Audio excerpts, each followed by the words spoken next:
I stopped reading after chapter 9. This book got boring really fast. God, I spent ages waiting for the conclusion.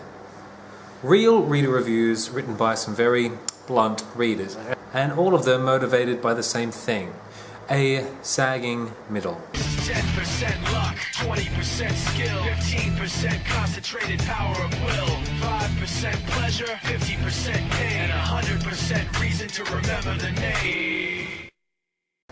So, you've crafted an amazingly engrossing first 5 pages, then an excellent and engaging first chapter, then some knockout first 4 chapters, but then suddenly you realize you've got backstory to tell, and conflicts to set up, and characters to develop, and it's all happening, all at a snail's pace, one thing at a time.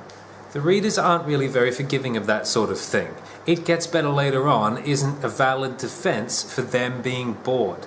Letting the readers get bored means you've lost steam, and you shouldn't let that happen if you can at all avoid it.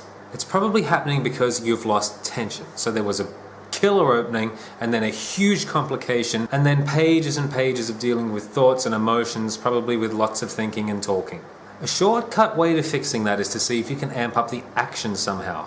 Do your characters have to be walking and talking? Can they be, say, shouting and running for their lives instead?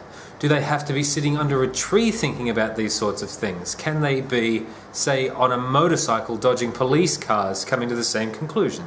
So don't worry if the answer is no. Obviously not all stories are going to contain that particular kind of action. And if the story is sagging in that case, it probably means you aren't attacking it from the right angle. The conflict has to seem like it is the most important thing in the world to that character at that exact time and all the time.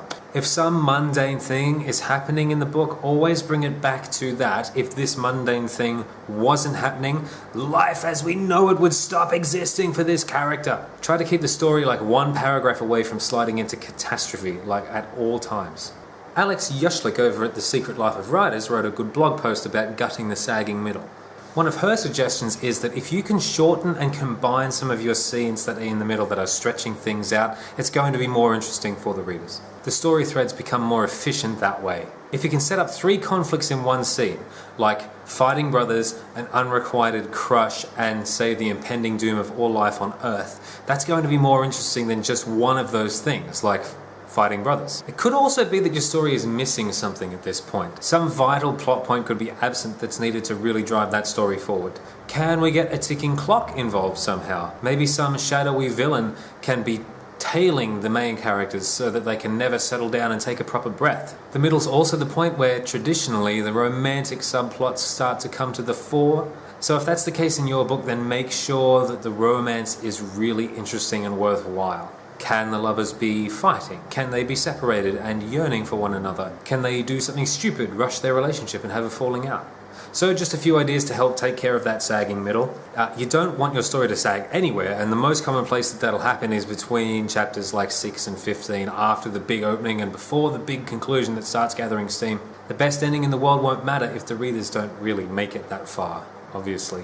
Anyway, that's it for me this week, guys. I will see you next Monday.